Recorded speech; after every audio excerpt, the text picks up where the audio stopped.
I'm Logan Crawford, and right now on Spotlight, we delve into the chilling future depicted in Revenge is a Dish Best Served Cold by David Britton. In a world ravaged by war and reshaped by the fall of Western dominance, this novel explores the stark realities of power, survival, and resistance through the eyes of two young British teachers turned slaves. Join us as we uncover a narrative that challenges our understanding of freedom, justice, and humanity itself. We're delighted to have this very talented author join us here today on Spotlight. We thank our team at Prime 7 Media for helping us put him in the spotlight today. And we ask viewers like you to support writers like him by subscribing to our channel and by purchasing his delightful book. The links are below this interview. David, great to see you here today on Spotlight. Thank you. It's great to be on there. Why don't you give the folks an overview of what your book, Revenge, is all about? Well, if I can read what I wrote right at the beginning, which is also a message from me, I wrote, this novel is designed to make you think about something that we often try not to think about. Why people hate each other and what the consequences of that hatred can be for the innocent. For a long time, it seems, we've deceived ourselves into thinking, with the end of apartheid in South Africa, the scourge of racism is ended. As it turns out, we were wrong. It had simply gone underground. We had warnings, of course, with the race riots in Britain and the United States and the transition period between the two centuries. But it only needed an apparent racist like Dishonest Donald to become President of the United States for the virus to burst out into the open again in its most virulent form. Amazing. That's what it's really about. Yeah. I'll hold it up so people can see. Yeah. Very, very profound indeed. Very profound. What's your message to the audience? I know you wrote it there, but if you explain it to us a little bit as well. Well, the book is really the history of slavery in the United States. From the beginning, transatlantic slave trade, slavery itself,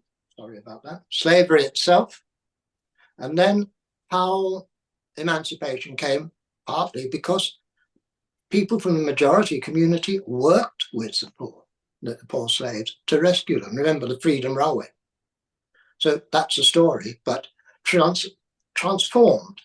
Because I don't believe that people, the sort of people that say, for instance, America is a white man's country, when it's not, it's a multi-race country, can understand the experience of Black people unless it is driven home to them by being presented from themselves. And that's what I've done, by turning it up.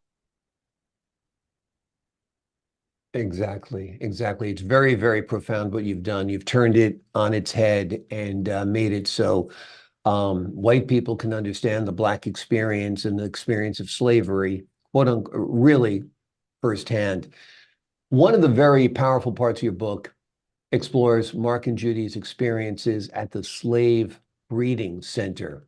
Tell us a little bit about this. It seems to be a commentary on human rights and dignity in the face of adversity. Yes, and it's picked up later on in the book too. It's really based on Brave New World, if you ever read it. The whole idea there of the artificial creation of life by the use of human beings to produce that life. And basically the key chapter is chapter 12. When the president tells his own story of his visit there and the realization of what the creation of slavery has done to the vision of the people who were so enslaved. That is a turning point of the book. Yeah, absolutely. Your book touches on the theme of revenge. Obviously, that's the title. Tell us a little bit about how this theme evolves throughout the story and impacts the characters' journeys. Well, remember, we start with the idea that the Western world is destroyed. Mm. And initially, I wrote this book 30 years ago, and then because it wasn't feasible. I'm afraid Mr. Putin has made it all too feasible. Then what happens when you have removed the artificial protection that a foreign minority has in a community which has been colonized, victimized, exploited by those people's ancestors, then inevitably there's going to be a backlash.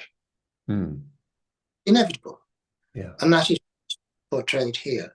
And eventually people begin to think, well, hang on, we've gone too far. Yeah. And that's what explores. What I've tried to do, because it's just, look, 300 pages, 400 pages. You can't tell the whole story of slavery in 400 pages. What I've done is what Cameron did with Titanic.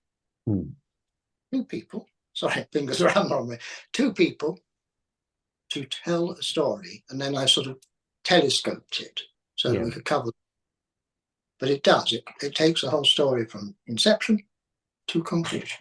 Yeah, exactly. It humanizes it, it gives it a face, it gives it a personality, much more powerful than just statistics about slavery, to actually show it through the eyes of two characters, as you say. Have you envisioned Revenge is a Dish Best Served Cold as perhaps a movie or a TV series? It could be. Yeah. It could be. Yeah. I write it that way. It's a one-off. It could be possibly developed. I could even do a sequel like I did with these two. You know, this one 50 years after, and then this one which follows on from it. Gotcha. But it wasn't ever intended to. It was intended to be a standalone. That's why I've covered so much. And you know, it's incredibly difficult to write the life of a slave. Because it, as I said here, it must have been incredibly boring. You do as you're told, don't do as you're told, you get punished. And each day is meaningless because you don't benefit from it. Somebody else does. Exactly. So you've written 2 sequels to this book? No, I haven't written a sequel at all to this book. Oh, okay. You showed me the other books. I thought there might be sequels. Okay. Working equal to this one. Oh, okay. Gotcha. Tell me a little bit about your writing career. How long have you been writing? Since I retired. Okay. And I retired teaching in 2010. 2009, actually. The first book I wrote was called They Thought They Were Gods. And that sounds religious, but it isn't. It's a book about how the Incas thought that the Spanish, when they arrived, were gods, and how they tried. It's an Inca story of Spanish conquest. Wonderful. How many books have you written? How many books have you published? That one, a book about education in Britain, which is irrelevant to most things. This one, which is called Siege, which is an account of a jihadist takeover of a school based on what happened in Chechnya. And this one, which is a modern life of Jesus, based around my experience of politics as well as racialism. And then, of course, this one. Wonderful. Now, you mentioned you retired from teaching. Tell me a little bit about your teaching career. I taught both in England, different parts of England, and in Africa, in Zambia, for instance, hence my choice of Southern Africa for this book. In Nigeria, where I met my wife, and my 3 children are Anglo-Nigerian. And then I taught in a girls' school in North London, from where I retired up 25 years. Amazing. Well, we're glad that you took up writing as a second career when you retired, because your work is very, very impactful. The book we've been discussing today, it's called Revenge is a Dish Best Served Cold. It's written by David Britton. It describes a world ravaged by war and reshaped by the fall of Western dominance. and it explores the stark realities of power, survival, and resistance, and also sheds light on the horrible, awful ordeal of slavery. David, thank you so much for joining us here today on Spotlight. Thank you for having me. I appreciate your time. And to the folks at home, I'm Logan Crawford, thanking you for your time this time. Until next time on Spotlight.